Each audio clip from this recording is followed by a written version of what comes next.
থানায় হামলা বন্ধ ও নিরীহ পুলিশ সদস্যদের উপর হামলা না করার অনুরোধ জানিয়েছেন অবসরপ্রাপ্ত পুলিশ কর্মকর্তারা।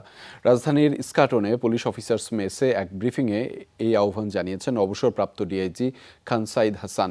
তিনি বলেন, গুম, খুন ও জনগণকে যারা নির্যাতন করেছেন তারা অনেকেই এখন পলাতক ও গা ঢাকা দিয়েছেন। এখন যারা রয়েছেন তারা সবাই নিরীহ পুলিশ সদস্য। তাদের জীবন রক্ষার সবার প্রতি আহ্বান জানিয়েছেন তিনি। খুন, গুম ও মিথ্যা মামলা দিয়ে নির্যাতনকারী ঊর্ধ্বতন পুলিশ কর্মকর্তা ও কর্মচারীদের কেউ ইতিমধ্যেই পালিয়ে গেছে অথবা গা ঢাকা দিয়েছে।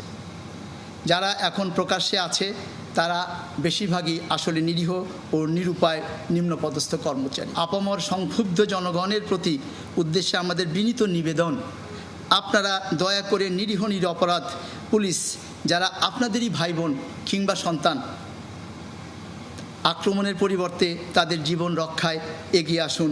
এইটা আপনাদের প্রতি আমাদের স্বনির্বন্ধ অনুরোধ।